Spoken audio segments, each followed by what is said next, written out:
It's beer o'clock on Real Ale Craft Beer. Today I got a bit of an exciting beer.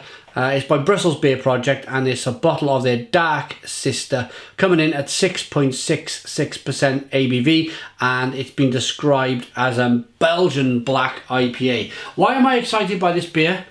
There's the bottle cap. It's the first brewery to open in Belgium for, I don't know, something like 50 years. And that is really, really, really exciting.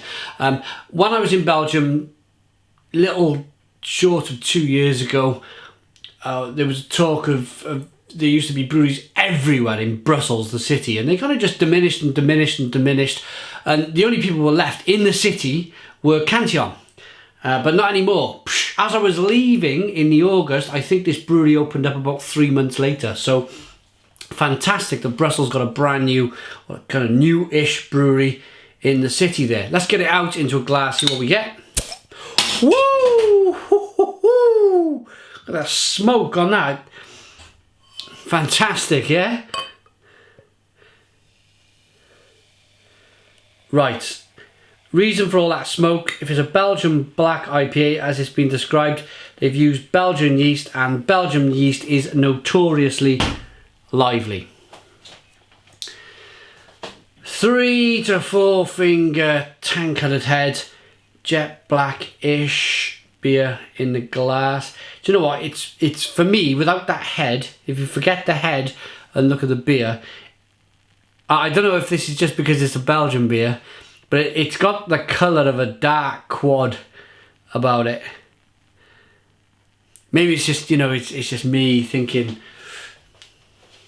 Belgium dark quad, but no, this is a Belgian black IPA. Let's get the aroma.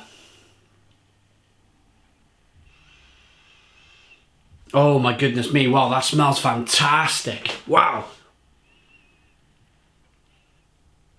Really fruity, estery, Belgian yeast coming through, mixed with the probably American hops. Let's have a look. Challenger, Smaragd, it's a new hop for me, and Citra. So hoppy, and there's some roasted malt in there as well. Coffee, chocolate, caramel aromas. Should we dive in? Cheers, everybody.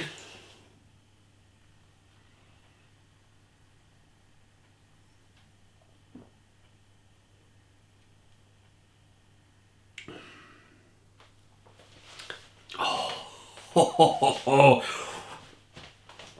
Bang, that's a beer for your senses. Stone the Crows. Stone the Crows, what a beer. Oh, where do I start with this? It's so complex. Such a complex beer. I'm going to start with the Belgian yeast, because even though it's prominent, it's not the most prominent of flavours in this beer. The hops and the roasted malt are the most prominent flavours in the beer. So let's start with the kind of the underrated challenger in the room, yeah? The yeast, the Belgian yeast. It's fruity, it's definitely Belgian yeast. It's kind of got that estery, candied fruit, lemony, fruity, quite dry, and of course mouthfeel, carbonation fizzes it along, and you kind of know that it's a Belgian yeast. So that's the yeast dealt with.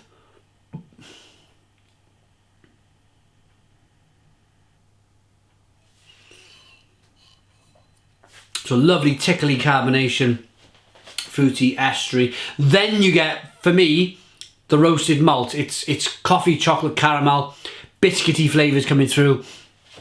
While that then starts to battle off the yeast, the hops then start to battle off and challenge the malty flavours. So then on the back end you're getting hints, because it's still a big malty flavour, to be honest. It's back and forth, but there's hints of grapefruit in there, there's hints of passion fruit and some mango flavours. It's a mega beer, and if you have a look at that there, I'm not sure if you can see that, it's a bottle conditioned beer. There's lots of sediment floating around, so I'll show you what a bottle conditioned beer looks like in a moment. Oh, the aroma, look at this. Let's wash this right up now and get our nose in. Licorice, hints of vanilla, raisin, Oh, this is a mega beer. Okay, it's bottle conditioned. Second fermentation process caused that nice bit of smoke on the opening. Nice lacing on the glass. It's the second fermentation process, so they add a little bit of yeast to each bottle.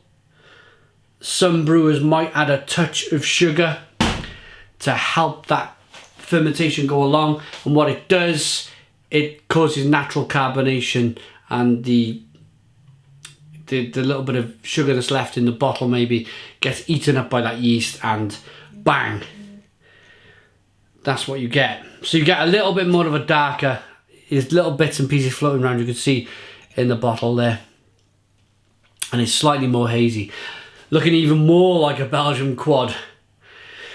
So that's a look at Dark Sister Brussels Beer Project, Belgian Black IPA. It's got co-created 2013 there. They wasn't there when I was there in 2015.